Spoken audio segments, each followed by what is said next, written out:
Hi friends, ಎಲ್ಲರೂ ಹೇಗಿದ್ದೀರಾ? ಚೆನ್ನಾಗಿದ್ದೀರಾ? ಎಲ್ಲರೂ ಚೆನ್ನಾಗಿದ್ದೀರಾ ಅಂತ ಅಂದ್ಕೊಳ್ತಾ ಇದ್ದೀನಿ. ಫ್ರೆಂಡ್ಸ್, ನಾನಿಲ್ಲಿ ಒಂದು ಪನ್ನೀರ್ ಕಡಾಯಿ ಮಾಡೋದು ಹೇಗೆ ಅಂತ ನಿಮಗೆ ತೋರಿಸ್ಕೊಡ್ತಾ ಇದ್ದೀನಿ. ಅದಕ್ಕೆ ನಾನೊಂದು ಪ್ಯಾನನ್ನು ಇಟ್ಟಿದ್ದೇನೆ. ಒಂದು ಈರುಳ್ಳಿಯನ್ನು ಕಟ್ ಮಾಡ್ಕೊಂಡು ಇಟ್ಟಿದ್ದೆ. 2 ಚಮಚ ಸನ್ಫ್ಲವರ್ ಆಯಿಲನ್ನು ಹಾಕ್ಕೊಂಡು ಮತ್ತು ಈರುಳ್ಳಿಯನ್ನು ಕಟ್ ಮಾಡಿದಂಥ ಈರುಳ್ಳಿಯನ್ನು ಫ್ರೈ ಮಾಡ್ಕೊಳ್ತಾ ಇದ್ದೇನೆ. ಸ್ವಲ್ಪ ಉಪ್ಪು ಹಾಕ್ಕೊಂಡು ಫ್ರೈ ಮಾಡಿಕೊಂಡು ತೆಗೆದಿಡ್ತಾ ಇದ್ದೇನೆ.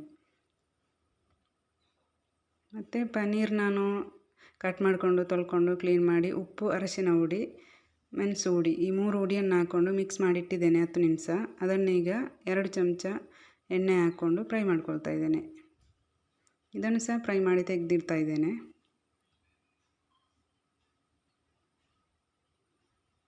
ತುಂಬಾ ಈಸಿಯಲ್ಲಿ ಪನ್ನೀರ್ ಕಡಾಯಿ ಮಾಡೋದು ಹೇಗೆ ಅಂತ ನಿಮಗೆ ತೋರಿಸ್ಕೊಡ್ತಾ ಇದ್ದೇನೆ. ಇದು ಇಲ್ಲಿ ಫ್ರೈ ಆಯಿತು.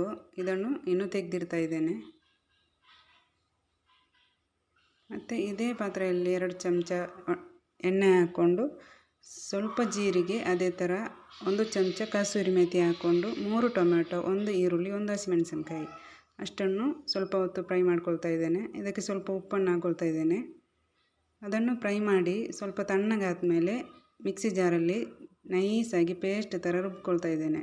ಮತ್ತು ಅದೇ ಪ್ಯಾನಿಗೆ 1 ಪೀಸು ಬಟ್ರನ್ನು ಹಾಕ್ಕೊಂಡು ಮೆಲ್ಟ್ ಮಾಡಿ ಅದಕ್ಕೆ ಇದನ್ನು ಹಾಕ್ಕೊಂಡು ಚೆನ್ನಾಗಿ ಮಿಕ್ಸ್ ಮಾಡ್ಕೊಳ್ತಾ ಇದ್ದೇನೆ. ಮಿಕ್ಸ್ ಮಾಡಿಕೊಂಡು ಇದಕ್ಕೆ 2 ಚಮಚ ಗಟ್ಟಿ ಮೊಸರನ್ನು ಹಾಕ್ಕೊಳ್ತಾ ಇದ್ದೇನೆ. ಮೊಸರು ಹಾಕ್ಕೊಂಡು ಸ್ವಲ್ಪ ಹೊತ್ತು ಮಿಕ್ಸ್ ಮಾಡಿ ಮತ್ತು ಇದಕ್ಕೆ ಕೊತ್ತಂಬರಿ ಹುಡಿ, ಅದೇ ಥರ ನಾನು ಫಸ್ಟು ಫ್ರೈ ಮಾಡಿಟ್ಟಿದ್ದೇನೆ ಈರುಳ್ಳಿ, ಅದನ್ನು ಹಾಕ್ಕೊಳ್ತಾ ಇದ್ದೇನೆ. ಫಸ್ಟು ಫ್ರೈ ಮಾಡ್ಕೊಂಡು ತೆಗೆದಿಟ್ಟಿದ್ದೇನಲ್ಲ ಆ ಈರುಳ್ಳಿಯನ್ನು ಇದಕ್ಕೆ ಹಾಕ್ಕೊಳ್ತಾ ಇದ್ದೇನೆ. ಇದನ್ನು ಮಿಕ್ಸ್ ಮಾಡಿ ಮತ್ತು ಹುಡಿಗಳನ್ನೆಲ್ಲ ಹಾಕೋದು ಮಿಕ್ಸ್ ಮಾಡೋದು ತೋರಿಸ್ಕೊಡ್ತೇನೆ ನಿಮಗೆ. ತುಂಬ ಈಸಿಯಲ್ಲಿ ಮಾಡೋದಂಥ ಪನ್ನೀರ್ ಕಡಾಯಿ ಇದು.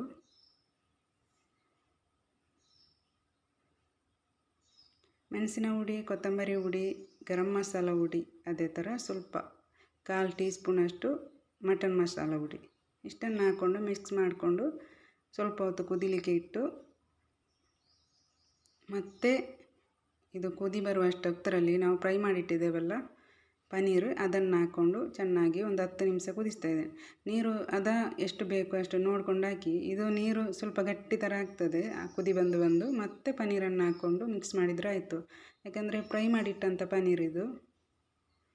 ಈಗ ಅದನ್ನು ಹಾಕ್ಕೊಂಡು ಮಿಕ್ಸ್ ಮಾಡಿ ಚೆನ್ನಾಗಿ ಒಂದು 10 ನಿಮಿಷ ಕುದಿಸಿ ಮತ್ತು ಅದಕ್ಕೆ ಕೊತ್ತಂಬರಿ ಸೊಪ್ಪನ್ನು ಹಾಕ್ಕೊಂಡ್ರೆ ಪನ್ನೀರ್ ಕಡಾಯಿ ರೆಡಿ ಆಯಿತು. ನನ್ನ ವಿಡಿಯೋ ಇಷ್ಟೇ ಫ್ರೆಂಡ್ಸ್. ಈ ವಿಡಿಯೋ ಇಷ್ಟ ಆದರೆ ಲೈಕ್ ಮಾಡಿ, ಶೇರ್ ಮಾಡಿ, ಸಬ್ಸ್ಕ್ರೈಬ್ ಮಾಡಿ, ಸಪೋರ್ಟ್ ಮಾಡಿ.